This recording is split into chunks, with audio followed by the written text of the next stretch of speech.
todos, sejam muito bem-vindos aqui ao canal da Digitana. O meu nome é Tatiana Carreira e hoje, não sei se dá para perceber através do meu cenário, vamos falar das diferentes topologias de amplificadores. Fiquem por aí.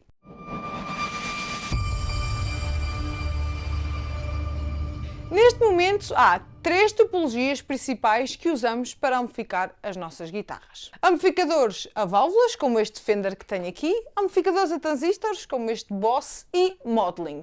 Nos primórdios, os amplificadores eram todos a válvulas e é esse o paradigma que tem sido seguido até hoje. Era a tecnologia que havia disponível e, de alguma maneira, acompanha-nos até aos dias de hoje. Vantagens e desvantagens destas topologias é o que vamos falar hoje.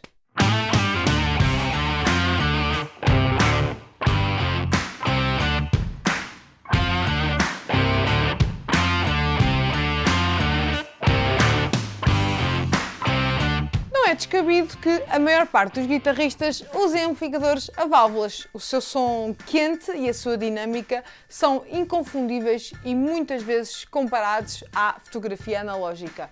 Seja pela profundidade, pelo nível de detalhe, pela transição do espectro de frequências, há qualquer coisa de mágico, digamos assim. E a saturação também é um fator importante porque uma grande percentagem de alguns dos álbuns que ouvimos tem ali algures um amp a válvulas bem puxado em saturação, a dar aqueles overdrives deliciosos que estamos habituados a ouvir. Se nos antigamente era o que havia, digamos assim, hoje em dia ter um amplificador a válvulas tornou-se um luxo. São caros, as válvulas têm desgaste e também são caras, assim como as reparações e afinações. Quando compramos um, temos de ter em conta todas estas despesas agregadas e digamos que com a agravante da guerra em curso, comprar válvulas tornou-se um problema.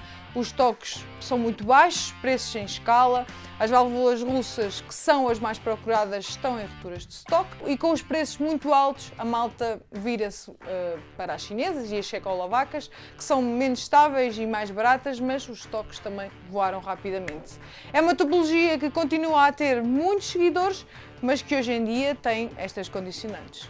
Calma, que já me estava a esquecer de solicitar o vosso apoio ao nosso canal. É gratuito e super simples. Basta deixares o teu like se estiveres a gostar, subscrever caso ainda não o tenhas feito e passar na nossa mega loja online em www.digitana.pt, que é onde podes consultar os vários amplificadores que temos lá disponíveis, assim como guitarras, baixos, teclados, enfim, passa por lá. Outra forma de amplificarmos as guitarras e baixos é com aparelhos a transistores. O transistor foi criado para ser um substituto da válvula de potência e para tornar as coisas mais simples. Conseguimos amplificadores mais leves, mais estáveis, grandes potências com tamanhos reduzidos, mas perdemos em muita coisa. Perdemos dinâmica, perdemos clean headroom, mas também ganhamos com as equalizações a serem ali mais flats e talvez a variável potência-ruído seja menos grave nesta topologia. Quando queremos imitar a saturação ou dinâmica de um amp a válvulas, isso é feito por meio de circuitos eletrónicos em vez de obtido de forma natural. Há quem defenda que o som não tem a mesma cremosidade, não soa tão natural, sendo até demasiado flat e sem personalidade. Obviamente que há amps a transistores e amps a transistores, mas no geral é muito este sentimento que fica quando iniciamos uma discussão sobre este tema. Às vezes o melhor é mesmo fazer os testes A e B e tirarmos as nossas próprias conclusões. O que serve para uns poderá não servir para outros e ainda bem que assim é. Nos tempos que correm surgem os modelers. Estes amps ou processadores utilizam normalmente uma topologia classe D, aliada a um complexo algoritmo digital, criado para ser o mais fiel possível aos sons dos amplificadores IFX mais emblemáticos do mundo musical. Estes aparelhos são tão versáteis que, com uma mini pedaleira, podes ter imensos rigs a imitar as mais variadas marcas dos melhores amps do mercado. A vantagem óbvia é serem muito portáteis e serem construídos mesmo a pensar na fidelidade aos originais. E digamos que é muito interessante acompanhar este novo paradigma, porque há quem defenda que estamos quase lá. Exemplo disto é a Helix da Line 6, já agora vou deixar aqui o link em cima da nossa review. Com ela tens tudo à mão, desde estares a tocar com um rig orientado ali para uma música blues clássica e em frações de segundo conseguires alterar para um solo em metal, por exemplo.